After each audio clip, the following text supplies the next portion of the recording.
araw po sa inyong lahat. Ako po si Teacher Christy, ang inyong guro sa Ikalawang Baitang Rizal sa taong panuruan 2021-2022. Ito po ang ating kauna-unahang virtual class orientation or meeting for parents and students. Welcome po mga parents at mag-aaral sa ating pangkat Rizal. Ako po ang inyong guro sa buong taon. Inaasahan ko po mga magulang ang inyong pagsuporta sa akin at paggabay sa inyong mga anak upang ating makamit ang layunin sa taong ito na kahit sa kabila ng pandemya ay maisulong natin ang edukasyon na may kalidad para sa ating mga anak. Huwag po mag-atubiling makipag-ugnayan sa akin para sa ikabubuti ng mga bata. Muli po, welcome po sa inyong lahat at ating isulong ang edukalidad. Okay mga parents, ang ating modality na pinili ay modular distance learning. So ito ay isang alternatibong paraan ng pag-aaral gamit ang mga naka-imprentang kagamitan sa pag-aaral o module. Ito ay karaniwang ginagamit upang matugunan ang pag-aaral ng mga bata na walang koneksyon ng internet.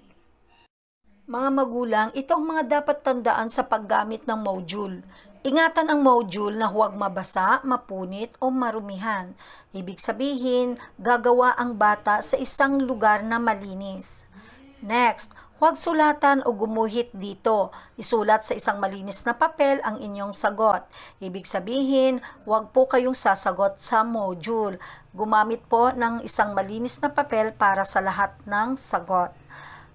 Okay, next, basahin at unawain ang mga impormasyon mula sa module. Unawain at intindihin ang panuto ng bawat gawain upang alam at tama ang inyong ginagawa. Next, sagutin ang mga tanong ng buong kaya. Huwag o iwasang mandaya.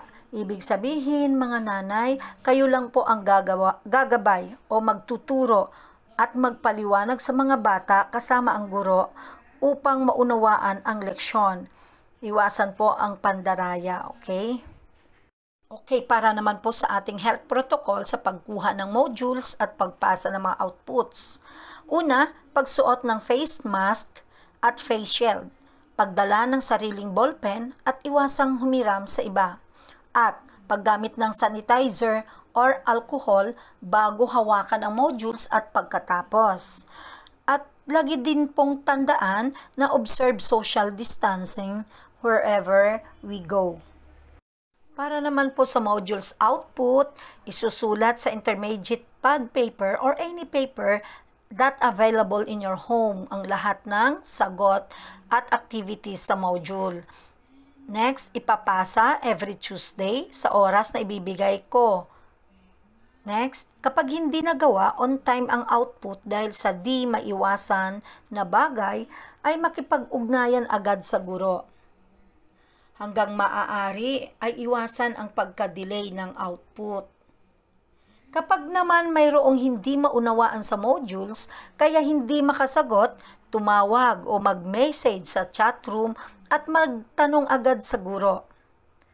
And mga magulang, kayo ang katuwang namin sa pagtuturo sa mga bata, kaya makipag-ugnayan kayo sa akin kapag hindi kaya o hindi alam ang nasa modules natin.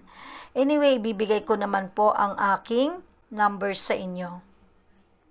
Ito naman po ang mga schedule sa pagsagot ng modules. Monday, ESP at Mathematics. Ang Tuesday naman po ay English at saka Filipino. Sa Wednesday, Mother Tongue and Araling Panlipunan. At sa Thursday ay MAPE. Okay, sa MAPE po, nandyan po nakalagay kung anong subject ang uunahin. Sa week 1 at saka week 2 ay puro mga music lang po. Pagdating naman sa week 3 and 4, arts. Pagdating sa week 5 and 6 ay PE. At pagdating naman sa week 7 at saka 8 ay health. Ito naman po yung ating new grading system. Pero bago po yan, balikan ko po muna ang old grading system na DepEd Order number 8, Series 2015. Halimbawa po sa math, mayroon po tayong tatlong components dati. Yun yung written works, 40%, performance task, 40%, at saka quarterly assessment, 20%. So, tatlong components po yan. Pero dahil po nasa new normal po tayo ngayon, dahil sa pandemic, binago na po yung grading system natin. Instead of 3 components, naging 2 na lang siya. So, yun po yung written works at saka performance task na lang po. Yung 20% na assessment dati ay inilagay na po sa written at saka performance. Kaya ang nangyari po, example po yung sa math, dati po ay 40 at saka 40-20. Ngayon po ay 50-50 na lang sa written works at saka performance task. Parehong 50% na po. Okay, mga magulang, ipapakita ko po sa inyo ang example ng e-class record. Okay. Nagtatanong kayo, ano nga ba ang written works? Ano yung under dyan? Yan po ay quizzes or long quiz or summative test. So may nakikita po kayong mga score dyan. So nagpa-quiz po ako ng 4 times na mayroong tig 15 po bawat isa, kaya ang total ay 60. Yan po yung possible score. Highest possible score ay 60. Under naman po ng performance task, ano-ano yung mga nandito na may score na 10, 10, 10. Ito po yung attendance. Ito yung every submission of output ng parents. So, mayroon pong attendance na pipirmahan ng magulang. And then next po, ito yung modules outputs. Ito yung mga activities at saka yung mga sagot ng mga bata na ipapasa po. Then, may writing din po ako kasi nga grade 2 po tayo. So, dapat maayos po yung writing. At reading, dahil nga po grade 2 pa lang, kailangan mahasa na po sila sa pagbabasa. So, yan po yung under ng aking performance task. Okay, mga parents, ayan po ang score o highest possible score ng performance task.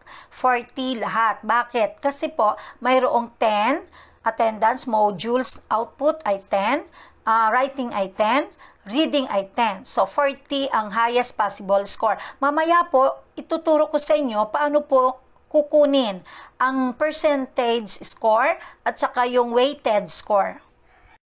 Okay, ipapakita ko po sa inyo paano kinumpute ang mathematics. Okay, so mayroon tayong written works 50%, performance task 50%. Okay, so may highest possible score tayo na 60 dahil nagbigay po ako ng long test na tig 15 items. Okay, so 4 times yon. So ngayon, paano makukuha po yung percentage score? Ito po yung kanyang formula. Total score, yung nakuha ng bata, divided by highest possible score na 60 times 100.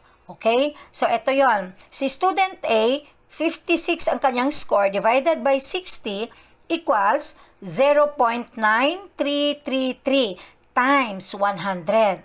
Okay, nag-move tayo ng 2 decimal point, kaya ang result ay 93.33. Okay, ngayon po, paano naman nakuha ang weighted score? So, ibig sabihin, ang gagawin, yung percentage score times 0.50. Saan galing yung 0.50? Yun po yung written works na 50%. So, change lang po natin ito sa decimal. Kaya ang decimal po nito ay 0.50. So, ang result po ay 0.46665. Ngayon po, i-multiply natin to sa 100. Kaya, magiging 46.67. So, ganun din po ang gagawin sa performance task. Kung ano po yung ginawa natin dito, ganun din po yung pagkuha sa percentage score at saka sa weighted score. Ngayon po, ano yung next na gagawin natin? So, ang gagawin po ay i-add natin pareho ang weighted score ng written works at ang weighted score ng performance task. Okay, balikan natin ang ating e-class record.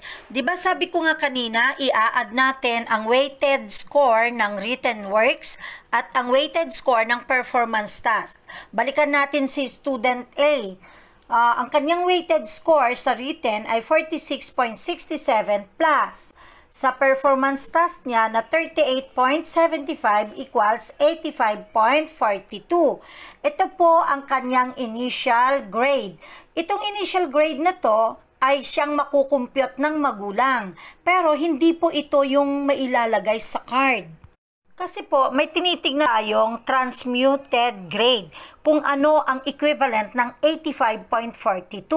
Pero po, dito sa aming ginagamit na class record, ay automatic na po nalalabas ang transmuted grade at ang 85.42 ay equivalent niya ay 90. So, automatic na pong lalabas to sa aming ginagamit na class record. So, itong 90 na ito po yung ilalagay sa card. Yan po yung pinaka-final grade ng bata.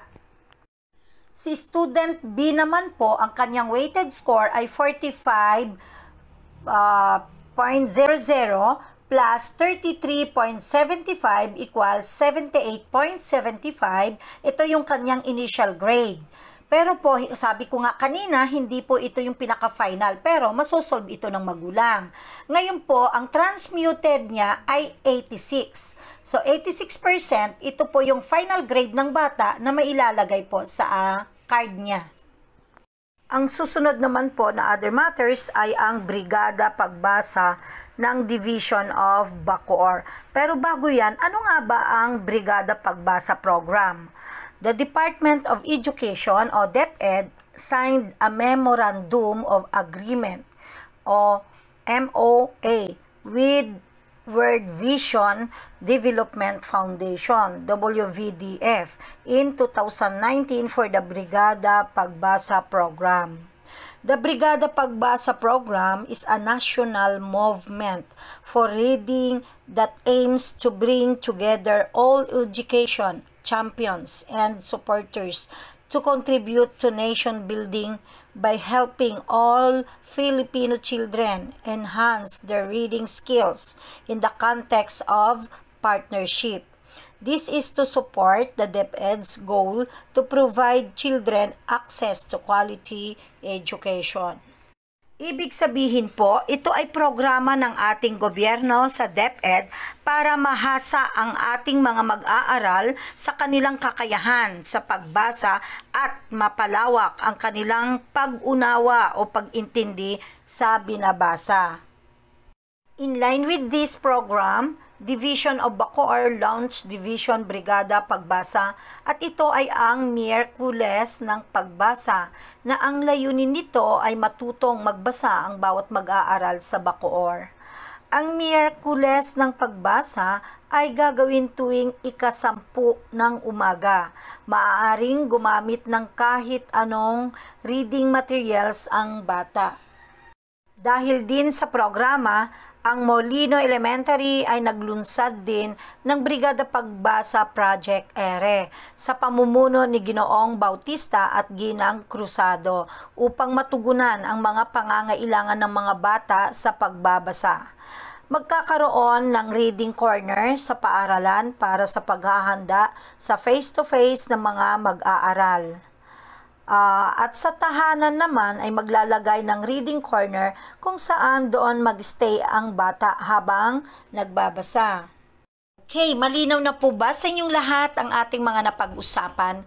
Ngayon naman po, ang ating last part ay ang other matters. So dito, magkakaroon po tayo ng election of officers at maraming salamat po sa inyong lahat mga magulang sa inyong pagdalo at pakikiisa sa ating kauna-unahang virtual meeting o orientation. Stay healthy and stay safe. Hanggang sa muli, God bless us all.